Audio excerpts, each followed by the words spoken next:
हिंदी में यूपीएससी की तैयारी से संबंधित प्रोग्राम्स को देखने के लिए सब्सक्राइब करें स्टडी IQIAS हिंदी।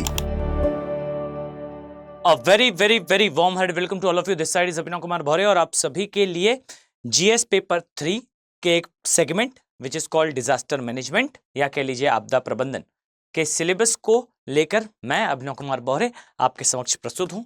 देखिए, ये जो सिलेबस है इसके बारे में डिस्कशन से पहले मैं आपको बता दूं कि जो आपदा प्रबंधन है ये जीएस पेपर 3 अर्थात सामान्य अध्ययन के तीसरे प्रश्न पत्र का एक पार्ट है, जहां आपको जो है अर्थशास्त्र, विज्ञान और प्रौद्योगिकी यानी कि साइंस एंड टेक्नोलॉजी, जैव विविधता अर्थात बायोडायवर्सिटी, आंतरिक सुरक्षा यानी कि इंटरनल सिक्योरिटी और आपदा प्रबंधन यानी कि डिजास्टर एंड डिजास्टर मैनेजमेंट ये दिखाई देगा।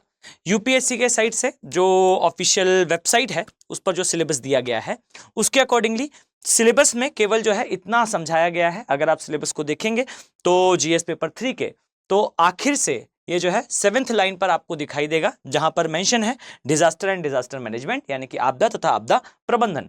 लेकिन बहुत आसानी से क्वेश्चन के पैटर्न को देखकर आप जो है वो जानकारी इकट्ठा कर पाएंगे, समझ पाएंगे कि किस प्रकार का जो है इसमें डायमेंशन इंक्लूडेड है। ठीक है, चलिए तो हम स्टार्ट करते हैं। आप पाएंगे कि सबसे पहले तो आपको इसके सिलेबस में कुछ की पॉइंट्स मैंने यहां मेंशन कर रखे हैं और उसको मैं आपको एक्सप्लेन भी कर दूंगा।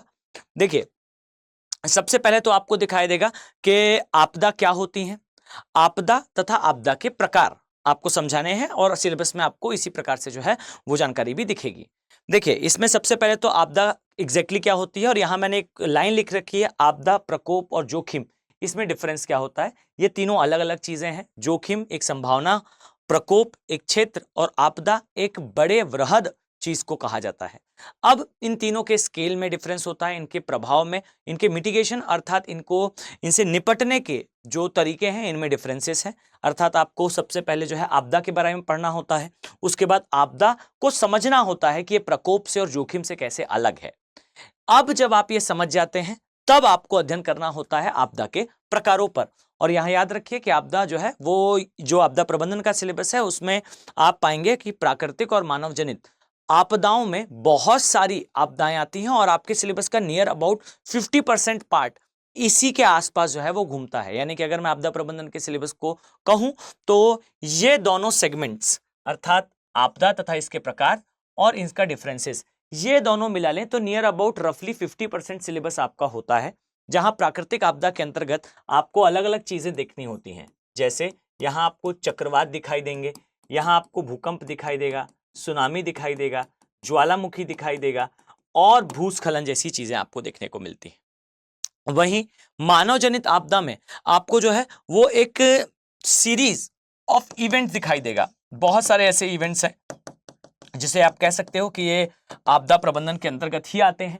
जैसे आपको ऑयल स्प्लिट होना, यानी कि ऑयल के बड़े बड़े कंटेनर्स जो जाते हैं सागरों में उनका सागरीय क्षेत्र में गिर जाना हो, या फिर कहीं पर न्यूक्लियर पावर प्लांट में विस्फोट हो जाना हो, कहीं पर खानों का स्खलित हो जाना हो, ध्वंस पड़ना हो या फिर टूट जाना हो। इस प्रकार से वो आपदाएं जिनके लिए जिम्मेदार बेसिकली हम होते हैं उन्हें मानव जनित आपदा कहते हैं। और ये कैटेगरी होती है 8-10 जो है आपदाएं मानव जनित में आती हैं, 8-10 आपदाएं जो है वो प्राकृतिक आपदा में आती हैं। अब आपने सिलेबस अकॉर्डिंगली समझ लिया है कि भाई हमें पढ़ना पहले है आपदा के बारे में, फिर आपदा के प्रकार के बारे में। अब इसके पश्चात जो है आपको पढ़ना होता है आपदा प्रबंधन की अलग अलग टेक्निक्स के बारे में। यहां मैं आपको स्पष्ट करूं, इसमें बहुत सारी टेक्निक्स आती हैं। जैसे आपको आपदा के प्रायर कौन से कार्य करने होते हैं, आपदा के दौरान कौन से कार्य करने होते हैं, आपदा के पश्चात कौन से कार्य करने होते हैं, और आपदा अगली बार ना आए या फिर आए तो डैमेज कम हो इसके लिए कार्य करने होते हैं। ये जो है आपदा प्रबंधन की इन सारे स्टेप्स के लिए तकनीकें होती हैं, कार्य होते हैं और उसके लिए वैश्विक लेवल पे और राष्ट्रीय लेवल पे यानी कि राष्ट्रीय स्तर पर सहयोग यानी कि कोऑपरेशन की आवश्यकता होती है, कोऑर्डिनेशन की आवश्यकता होती है। और ये कोऑर्डिनेशन कैसे होगा, साथ ही आप पाएंगे कि आपदा प्रबंधन का चक्र तथा भारत में आपदा प्रबंधन के फिर कार्यों पर हम आएंगे। यानी कि आपदा प्रबंधन चक्र एक पूरा कंप्लीट अपने आप में एब्सोल्यूट टॉपिक है इसमें अलग अलग स्टेप्स होते हैं, जैसे मैंने अभी स्टेप्स का आपको एग्जांपल दिया, ऐसे आपदा प्रबंधन के भी कुछ स्टेप्स होते हैं और इन स्टेप्स को फॉलो करते हुए आप सारी आपदाओं के लिए उनके प्रबंधन को समझते हैं। यानी कि कुछ सेट ऑफ रूल्स होते हैं, कुछ सेट ऑफ नॉर्म्स होते हैं जिनको फॉलो करना होता है किसी भी आपदा के प्रबंधन के लिए। तो आपदा प्रबंधन चक्र यहां आपको दिखाई देगा। साथ ही भारत में आपदा प्रबंधन के लिए कौन कौन से कार्य करे गए हैं, चाहे वो कार्य जो है वो नीति के फॉर्म में हो, जैसा मैंने अलग से लिखा है आपदा प्रबंधन नीति। समय समय पर भारत सरकार जो है अपनी आपदा प्रबंधन की नीतियों को आपके समक्ष लेकर आती रहती है। अगर रिसेंट में आप तैयारी कर रहे हैं और कोई आपदा प्रबंधन की नीति आप देखते हैं तो ये सुपर इंपॉर्टेंट हो जाता है, एक बात। दूसरी बात, आपदा प्रबंधन के लिए भारत सरकार बहुत सारे जो है वो अधिनियम भी पास करती है, बहुत सारे एक्ट भी पास करती है। वो अधिनियम कह लीजिए, वो एक्ट कह लीजिए, ये भी आपके सिलेबस का पार्ट होते हैं। ये भी याद रखिएगा कि आपदा प्रबंधन के लिए एक्ट के द्वारा, नोटिफिकेशन के द्वारा या फिर एक अलग से किसी फॉर्म में भारत सरकार जो है अगर कोई कार्य करती है, किसी संस्था की स्थापना करती है, चाहे फिर वो एनडीआरएफ हो या रेड क्रॉस हो, ऐसी किसी भी संस्था के एस्टेब्लिशमेंट, अबॉलिशन यानी कि उनकी स्थापना, उन्हें मर्ज कर देना या उनकी शक्तियों को बढ़ा देना, ये सारे कार्य वैश्विक स्तर पर हों या फिर राष्ट्रीय स्तर पर हों, ये भी आपदा प्रबंधन में ही आता है। अब मैं यहां आपको एक चीज और स्पष्ट करता हूं, जो जीएस का पेपर है, इस जीएस के पेपर में चूंकि साइंस एंड टेक है और साथ में इन्वायरमेंट है, अक्सर विद्यार्थी जो है वो आपदा प्रबंधन को थोड़ा कम समय देता है। मैं आपको एक बात बताऊं तो यूपीएससी हर वर्ष जो है वो इससे एक परफेक्ट क्वेश्चन अपने मेंस में पूछा करता है। साथ ही अभी जो एक मेंस हुआ था उसमें 2 प्रश्न आप कह सकते हैं आए थे आपदा प्रबंधन से। भले ही ये प्रश्नों की संख्या शायद आपको ज्यादा ना लगे, पर इस चीज को देखते हुए कि जीएस पेपर में आपको एक सिग्निफिकेंट मार्क्स दिलाने के लिए एक अच्छा ऑप्शन है, आपदा प्रबंधन जो है आपके लिए एक बेहतर अपॉर्चुनिटी बन सकता है। साथ ही ये सब्जेक्ट बहुत वास्ट नहीं है, बहुत कंसाइज मैनर में आप आपदा प्रबंधन के सिलेबस को कवर कर सकते हैं। अगर मैं रिसोर्सेज की बात करूं, यानी कि आप कहां कहां से आपदा प्रबंधन को पढ़ सकते हैं, तो एक स्पष्ट मेरी एडवाइस होगी आपसे कि आप थोड़े करंट के टॉपिक से ज्यादा चीजों को जो है वो रिलेट करके देखा करें। यानी कि जब भी आप आपदा प्रबंधन के बारे में पढ़ें तो उस साल होने वाली आपदाओं के बारे में थोड़ा आपका ध्यान होना चाहिए। जैसे अगर मैं कहूं किसी वर्ष जो है वो कोई बड़ी मानव जनित आपदा हुई थी, तो आपको थोड़ा मानव जनित आपदा के कारणों, उसके प्रभावों और उसके लिए मिटिगेशन के लिए क्या कार्य करे जा सकते हैं, उस पर ज्यादा फोकस करना चाहिए। कभी कभार सीधा सीधा आपदा लेकर भी प्रश्न आए हैं, पर ये प्रश्न फिर केस स्टडी के फॉर्म में आते हैं, तो आपको उसकी पूरी होलिस्टिक मैनर में जानकारी होना आवश्यक होती है। इसके साथ कन्वेंशनल की बात करें तो आपको जो है वो एनसीईआरटी एक अच्छा सोर्स मिलेगा आपदा प्रबंधन के लिए। जो एनसीईआरटी बेसिकली आपको ज्योग्राफी के लिए मिलती है, अगर आप उसे पूरा कवर करते हैं तो ज्योग्राफी की एनसीईआरटी में भी आपदा प्रबंधन के लिए एक सिग्निफिकेंट जो है आपको चीजें दिखाई देंगी। लेकिन यहां पर कुछ चीजें हिडन भी होती हैं, जैसे मैन एनिमल कॉन्फ्लिक्ट ये आपदा प्रबंधन में आता है लेकिन एक्सप्रेसिवली नहीं लिखा है, लेकिन ये बिल्कुल जो है ये एक आपदा प्रबंधन के सिलेबस का हिडन पोर्शन है, ये आपको जो है वो कवर करना चाहिए। ऐसे ही रासायनिक खादों या फिर रासायनिक उर्वरकों, इनके उपयोग से जो नकारात्मक प्रभाव जो लॉन्ग टर्म पर दिखते हैं, भले ही एक आपदा नहीं है बट कई बार आपदा प्रबंधन में इससे संबंधित डायमेंशन भी पूछ लिए जाते हैं। केमिकल लीकेजेस हों या फिर केमिकल के मास यूज से कोई बड़ी आपदा आने की संभावना हो, तब भी इस प्रकार के डायमेंशन जो है वो पूछ लिए जाते हैं। यानी कि आप कह सकते हैं कभी कभार आपदा प्रबंधन के प्रश्न ज्योग्राफी और एनवायरनमेंट के साथ ओवरलैप कर जाते हैं। तो अगर आपका ज्योग्राफी और एनवायरनमेंट थोड़ा स्ट्रांग है या फिर आपने इसकी तैयारी कर रखी है, तो आपको बहुत अधिक आपदा प्रबंधन के लिए परेशान होने की आवश्यकता नहीं होगी। लेकिन जो पॉइंट्स दे रखे हैं मैंने, इन पॉइंट्स के इर्द गिर्द आपको एटलीस्ट एक बेसिक नॉलेज होना आवश्यक है। मैं फिर से रिपीट कर दूं कि आपदा प्रबंधन एक इंपॉर्टेंट टॉपिक है आपके जीएस पेपर के लिए। यहां पर मैं कुछ चीजें और इसमें ऐड करना चाहता हूं, जैसे आपदा प्रबंधन के सिलेबस में आपको दिखाई देगा कि फॉरेस्ट मैनेजमेंट ये काफी एक जो है वो अच्छा रोल प्ले करता है। अगर आपने फॉरेस्ट मैनेजमेंट के कुछ डायमेंशंस को पढ़ा हो तो वहां पर फॉरेस्ट के टाइप, उन टाइप में वहां पर कैसे जो है वो मैनेजमेंट करा जाता है, किस प्रकार से नीतियों को जो है वो अडॉप्ट करा जाता है, ये आप की समझ विकसित करने के लिए एक अच्छा डायमेंशन हो सकता है। मतलब अगर आप तैयारी कर रहे हैं तो आपको जो है फॉरेस्ट मैनेजमेंट खुद में एक बड़ा टॉपिक नहीं, एक किताब है, और किताब भी नहीं, एक पूरा सब्जेक्ट है फॉरेस्ट मैनेजमेंट, पर इसके कुछ डायमेंशंस आपके सिलेबस के साथ ओवरलैप होते हैं, तो आप इसे भी जो है अपने कंसिडरेशन में रख सकते हैं। साथ ही ये याद रखिएगा कि आपका जो यूपीएससी का सिलेबस है, या हम प्रश्नों से अंदाज लगाएं, तो आपको मैं यहाँ पर दो प्रकार से जो है वो सिलेबस को समझने में एक मोटा मोटा तरीका बता सकता हूँ। एक जो है वो कन्वेंशनल मैनर है, यानी कि कन्वेंशनल मैनर वो है जो यहाँ पर लिखा हुआ है, इस मैनर से आप जो है पॉइंट वाइज सिलेबस को कवर करते जाएं। और दूसरा है कि थोड़ा एडवांस मैनर में होगा ये कि आप हर वर्ष बीते 2 या 3 वर्षों में जो भी डिजास्टर मैनेजमेंट के प्रश्न आए हों, साथ ही जो बड़ी आपदाएं आई हों बीते कुछ 3-4 सालों में, उनको थोड़ा सा जो है अपने स्टडी का पार्ट बनाएं, उनके बारे में रीड करें, उसके बारे में समझें। और इसमें कुछ चीजें जैसे कि राष्ट्रीय आपदा प्रबंधन नीति, राष्ट्रीय आपदा प्रबंधन अधिनियम, राष्ट्रीय आपदा प्रबंधन चक्र, राज्य के स्तर में दक्षिण भारत के राज्यों के खासकर स्तर पर जो है वो आपदा प्रबंधन नीतियां, हर एक राज्य खासकर जो है वो तमिलनाडु, खासकर आंध्र प्रदेश, उड़ीसा, इनकी नीतियों के बारे में स्टडीज करना, ये एक अच्छा डायमेंशन है। साथ ही जो हिमालयन प्रदेश हैं वहां पर जो नीतियां अपनाई गई हैं या फिर जो वर्क करे जा रहे हैं उनके बारे में पढ़ना, जैसे हिमालयन एरिया में एक्सटेंसिव डेवलपमेंट हो रहा है तो उसके क्या प्रभाव और क्या दुष्प्रभाव होंगे, ये आपदा प्रबंधन का एक बढ़िया डायमेंशन होता है। चक्रवात क्यों आ रहे हैं ये आप ज्योग्राफी में पढ़ते हैं, चक्रवात के आने पर क्या करना है, पहले क्या करना है, दौरान क्या करना है, ये डिजास्टर मैनेजमेंट है। अगर आप एक इंस्टीट्यूशनल मैनर में तैयारी कर रहे होंगे, जैसा हमारे यहाँ स्टडी IQ के P2I बैचेस हैं, इनके माध्यम से अगर आप तैयारी कर रहे हैं या फिर करना चाहते हैं तो एक बढ़िया अपॉर्चुनिटी है।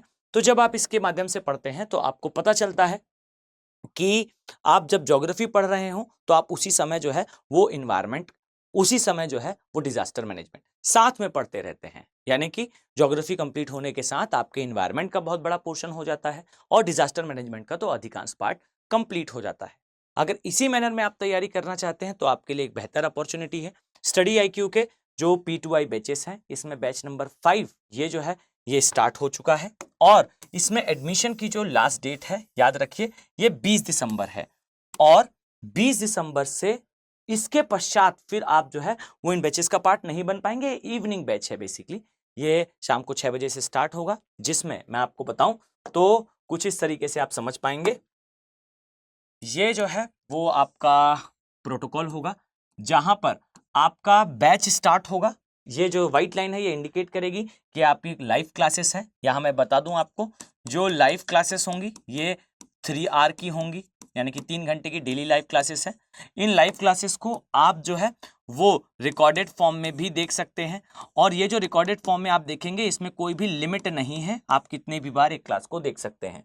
साथ ही जो क्लासेस आप देखेंगे उसके नोट्स, उसकी PDF आपको क्लास के साथ अटैच मिल जाएगी, यानी कि जिससे टीचर ने पढ़ाया होगा उसे हम क्रक्स कहते हैं, ये आपको मिल जाएगा। साथ ही आपको हैंडआउट्स मिलेंगे, और साथ ही आपको जो है इसके साथ जो टीचर ने, जैसे मैं यहाँ वर्क यूज कर रहा हूँ, कुछ लिख रहा हूँ, ये भी आपको जो है वो फैकल्टी वर्क मिलेगा, यानी कि फैकल्टी ने किस चीज से पढ़ाया उसका एक एक्सपर्ट नोट्स बनाएगा लाइव क्लास में और वो आपको दिए जाएंगे, ये मिलेगा। साथ ही जब आपका प्री आएगा, यानी कि exactly prior of your preliminary examination, आपके प्री के एग्जैक्ट प्रायर आपका एक प्रोग्राम स्टार्ट होगा जिसे कहा जाता है SIP program, success in prelims. ये प्रोग्राम स्टार्ट होगा। ये SIP प्रोग्राम जो है एक क्रैश कोर्स है जो इसमें एडेड है, जिसके लिए आपको कोई कॉस्ट पे नहीं करनी है। ये SIP प्रोग्राम में आपके प्री के एग्जैक्टली प्रायर आपकी क्रिस्टल क्लियर, रॉक सॉलिड और 24 कैरेट प्योर जो नॉलेज है वो आपका क्लियर हो, उसके लिए क्लासेस लगेंगी जो आपकी क्लासेस के पैरेलल होंगी, मतलब जो क्लासेस आपकी चल रही हैं उसके समानांतर SIP की अलग से क्लासेस चलेंगी। इन क्लासेस के माध्यम से आपका प्री आपको 100% श्योरिटी के साथ क्लियर कराने का प्रयास करा जाएगा। डन।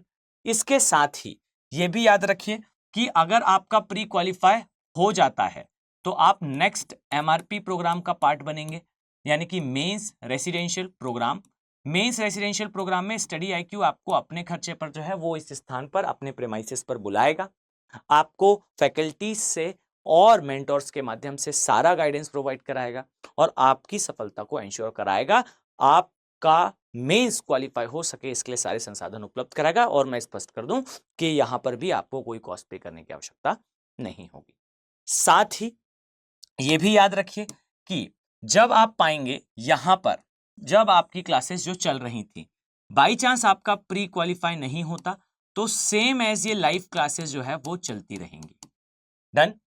अब इसके अलावा आपको जो है वो क्लासेस के पैरेलली डेली, मान लीजिए यहां से आपकी क्लासेस स्टार्ट हुई हैं तो याद रखिए कि क्लासेस के पैरेलली आपको एक कैप प्रोग्राम, जिसे हम कहते हैं करंट अफेयर प्रोग्राम, जो हिंदी माध्यम के लिए एक बड़ा जो है वो समस्या का जो है वो कारण बना हुआ है करंट अफेयर का। एक एक्सपर्ट फैकल्टी जो है वो डेली 3 से 4 न्यूज़पेपर्स को रीड करेगा, उन्हें समझेगा और आप तक डेली एक जो है 1 आवर के अप्रॉक्स का वीडियो उस दिन के सारे करंट अफेयर को लेकर आपके समक्ष आएगा। यानी कि लाइव क्लास के साथ आपको जो है वो करंट अफेयर का प्रोग्राम मिलेगा। इसके साथ साथ आपको जो है वो पूरी जर्नी में 1-to-1 मेंटरशिप मिलेगी।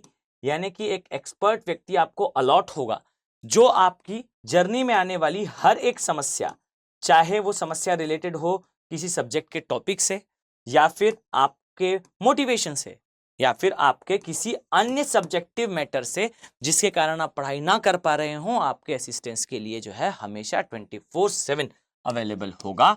आप जो है इस मेंटोर के साथ आप कॉल में, आप वीडियो कॉल में, आप ईमेल के माध्यम से, मैसेज के माध्यम से अपनी सारी समस्याएं साझा करेंगे, सॉल्यूशन मिलेगा।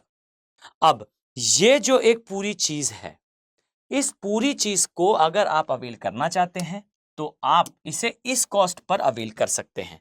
लेकिन ये याद रखिए कि जब आप वेबसाइट पर विजिट करेंगे या फिर आप जो है ऐप के माध्यम से इसे परचेस करेंगे, तब की कंडीशन पे मैं स्पष्ट कर दूं, एक कॉस्ट आपको ज्यादा दिखाई देने वाला है।